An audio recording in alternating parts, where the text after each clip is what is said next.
Okay, let's dive right into this.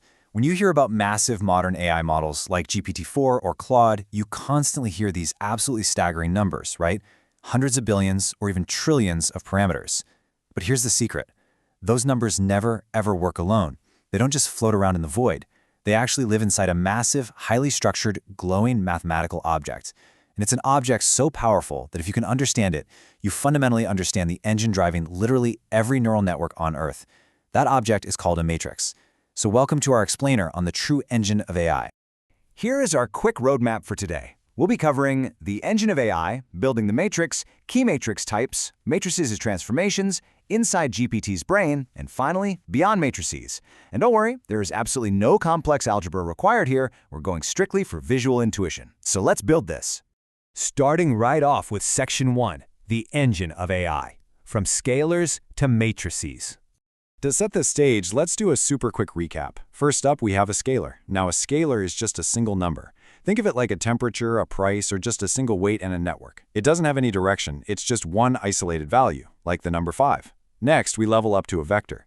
A vector is an ordered list of numbers, say 2, 5, and 9. Geometrically, you can actually picture a vector as a specific point in space, or even better, a directional arrow pointing somewhere specific. So when an AI converts a single word into numbers, it essentially becomes one of these vectors. So taking that a step further, the crucial point is this. If you take a whole bunch of those vector arrows and you stack them together, one right under the other, you create a matrix. That's it. A matrix is simply an organized collection of vectors. Honestly, say that back to yourself because it is literally the key that unlocks everything else we're going to look at today. Just stack vectors in rows or columns and boom, you have a matrix. All right, moving to Section 2, building the matrix, notation and structure. Now, when you first encounter formal bracket notation, it can honestly look like incredibly heavy math. But let's just unpack it carefully together. The capital A is just the name we're giving our matrix. That little symbol that kind of looks like a curved E just means belongs to. The R stands for real numbers, so your ordinary numbers like 3 or -1.5 or 0. But the absolutely most important part of this whole thing is the shape, M times N.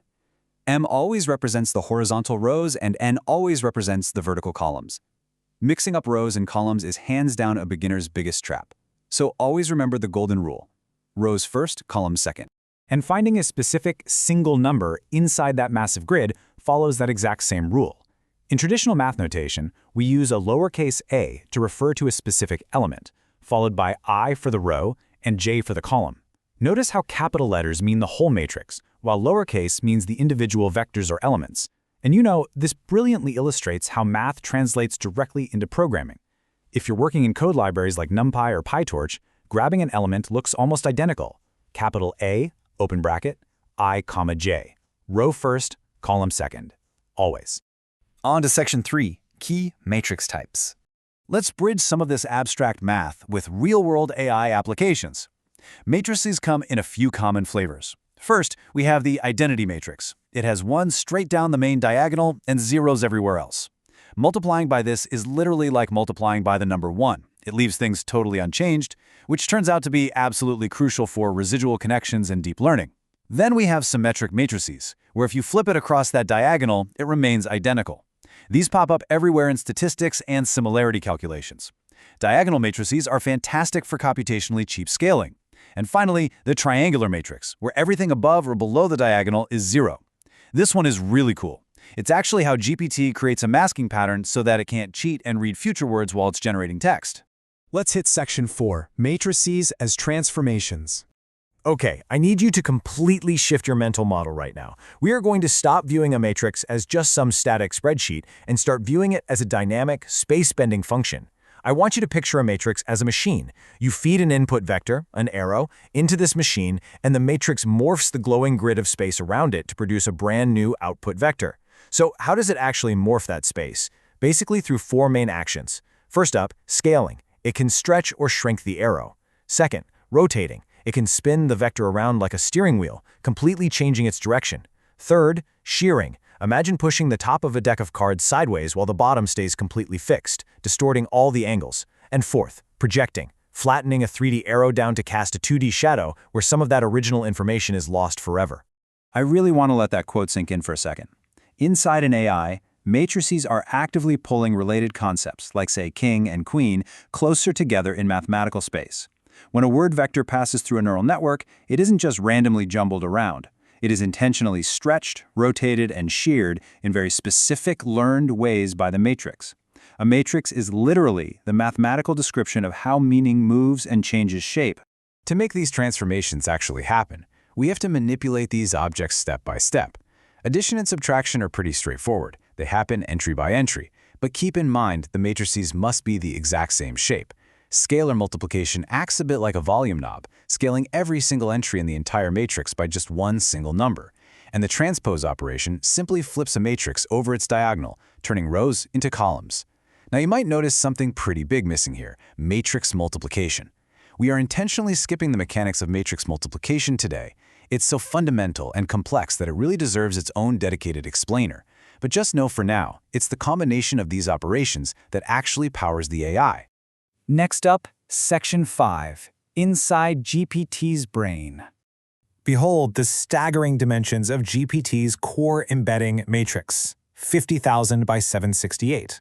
Let's read that shape carefully based on everything we've learned so far. That means it has 50,000 horizontal rows and 768 vertical columns. Contrast this awe-inspiring scale with those simple little grids we built earlier. This single mathematical object contains tens of millions of individual numbers, meticulously organized to map out human language. And here is exactly how GPT uses that giant matrix in practice. When you type a word, let's say the token cat, GPT doesn't read English at all. Instead, it performs a simple row lookup. Out of those 50,000 rows, it grabs the one specific row assigned to cat. What it pulls out is a continuous 768 number vector. That specific vector is the model's numerical starting point for the meaning of the word cat. And as that vector moves deeper and deeper into GPT's brain, it gets warped, rotated, and transformed by new weight matrices, layer by layer by layer, refining its context until the AI can finally predict the next word. And finally, Section 6, Beyond Matrices. You've probably wondered why modern AI hardware, specifically GPUs, are in such insanely high demand right now. Well, training a model like GPT requires billions of these matrix transformations to happen at unimaginable speeds. Unlike a traditional CPU that does math in a highly complex sequential way, a GPU has thousands of small, specialized cores. These cores can perform massive amounts of simple matrix arithmetic all at the exact same time. So when you hear the term flops thrown around in AI news, it is essentially just a measure of how fast the chip can crunch these matrix operations every single second. AI needs GPUs, quite simply because matrices demand them. I want to leave you with a bit of a provocative thought today. We've defined matrices as flat, 2D grids, rows and columns, right? But the real world isn't flat. How does an AI process full-color images which actually have red, green, and blue layers? Or how does it process massive batches of thousands of tokens at the exact same time? To do that, we have to conceptually stretch our 2D grid into a 3D cube, and even beyond. We have to enter the wildly fascinating world of tensors. But that is a journey for our next explainer. Thanks so much for joining me today, and keep questioning how the math shapes the machine.